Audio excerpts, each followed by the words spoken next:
ಶಾಸಕ ಜನಾರ್ದನ ರೆಡ್ಡಿಗೆ ಮತ್ತೆ ಇದೀಗ ಗಣಿ ಸಂಕಷ್ಟ ಎದುರು ಆಗ್ತಾ ಇದೆ. ಗಡಿ ಒತ್ತುವರಿ ಮಾಡಿರೋ ಪ್ರಕರಣದಲ್ಲಿ ಉರುಳಾಗಬಹುದಾದ ಎಲ್ಲಾ ಸಾಧ್ಯತೆಗಳು ಮತ್ತೆ ಎದುರಾಗ್ತಾ ಇವೆ. ಅಕ್ರಮ ಗಣಿಗಾರಿಕೆ ಮಾಡಿರುವ ಬಗ್ಗೆ ವರದಿಯಲ್ಲಿ ಉಲ್ಲೇಖಿಸಿದ್ದಾರೆ. ಸುಪ್ರೀಂ ನಿವೃತ್ತ ನ್ಯಾಯಮೂರ್ತಿ ಸುಧಾಂಶು ದುಲಿಯಾ ವರದಿ ಇದು. ಏನು ಹೇಳ್ತಾ ಇದೆ ವರದಿಯಲ್ಲಿ ಅಂದರೆ ಹೌದು ಅಕ್ರಮ ಆಗಿರೋದು ಹೌದು ಅನ್ನೋದನ್ನು ವರದಿ ಹೇಳ್ತಾ ಇದೆ. ಸುಧಾಂಶು ದುಲಿಯಾ ನೇತೃತ್ವದ ತಂಡ ಒಂದು ಸರ್ವೆ ಮಾಡುತ್ತೆ. ಅಕ್ರಮ ಮೈನಿಂಗ್ ನಡೆದಿರೋದು ಹೌದಾ, ಹೆಂಗೆ ನಡೆದಿದೆ, ಎಲ್ಲಿಂದ ನಡೆದಿದೆ, ಏನು ಕತೆ ಅಂತ ಒಂದು ಸರ್ವೆ ಮಾಡ್ತಾರೆ. ಈ ಅಕ್ರಮ ಮೈನಿಂಗ್ ಮಾಡಿರೋದ್ರ ಬಗ್ಗೆ ಈ ವರದಿಯಲ್ಲಿ ಕಂಪ್ಲೀಟಾಗಿ ಉಲ್ಲೇಖಿಸಲಾಗಿದೆ.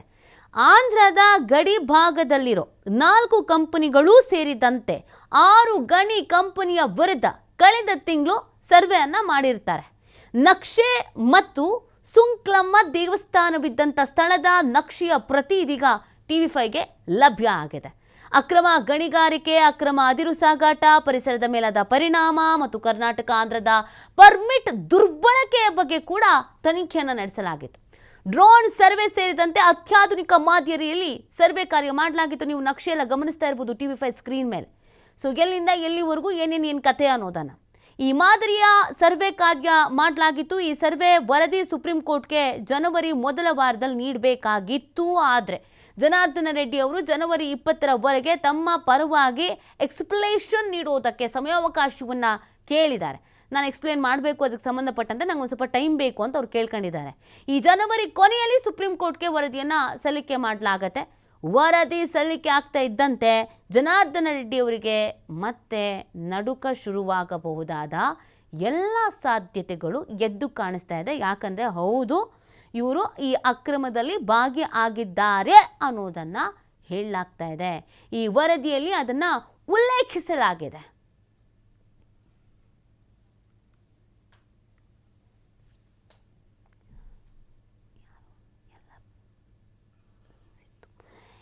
ಇನ್ನು ಈ ದೂರುದಾರ ಟಪಾಲ್ ಗಣೇಶ್ ಅವರ ಜೊತೆಗೆ ನಮ್ಮ ಪ್ರತಿನಿಧಿ ಮಾತನಾಡಿಸಿದ್ದಾರೆ, ಸಿದ್ದು ಅವರನ್ನು ಮಾತಾಡಿಸಿದ್ದಾರೆ. ಕೇಳೋಣ ಬನ್ನಿ ಏನು ಹೇಳಿದ್ದಾರೆ ಅಂತ.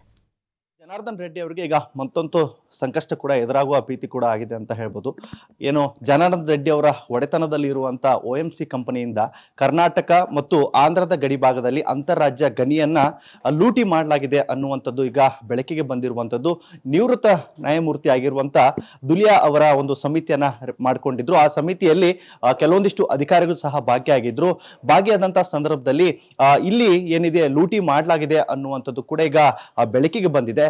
ಈ ನಿಟ್ಟಿನಲ್ಲಿ ಸಾಕಷ್ಟು ಇದರ ಪರವಾಗಿ ಏನು ಹೋರಾಟವನ್ನ ಮಾಡ್ತಾ ಇರುವಂತ ಇದ್ರು ಟಪಾಲ್ ಗಣೇಶ್ ಅವರು ಏನಿದ್ರು ಅವರು ಸಹ ನಮ್ಮೊಟ್ಟಿಗಿದ್ದಾರೆ. ಅವ್ರನ್ನೇ ಮಾತಾಡಿಸ್ತಾ ಹೋಗ್ತೀನಿ. ಸರ್, ಈಗ ದುಲಿಯಾ ಅವರು ಏನು ನ್ಯಾಯಮೂರ್ತಿ ಅವರಿದ್ರು, ಈಗ ಒಂದು ಈ ರೀತಿಯಾದಂಥ ಗಡಿ ಭಾಗದಲ್ಲಿ ಅಕ್ರಮ ಆಗಿದೆ ಅನ್ನುವಂಥದ್ದು ಸಾಬೀತುಪಡಿಸಿದ್ದಾರೆ. ನೀವು ಕೂಡ ಹೋರಾಟ ಮಾಡ್ತಾ ಇದ್ರಿ, ಏನ್ ಹೇಳ್ತೀರಿ ಸರ್? ಈಗ ಅಲ್ಲ, ಇವತ್ತು ನಕ್ಷೆಯ ಮೂಲಕ ಜನಾರ್ದನ್ ರೆಡ್ಡಿ ಅವ್ರದ್ದು ನಕ್ಷೆ ಒಂದು ಬಿಡುಗಡೆ ಆಗಿದೆ.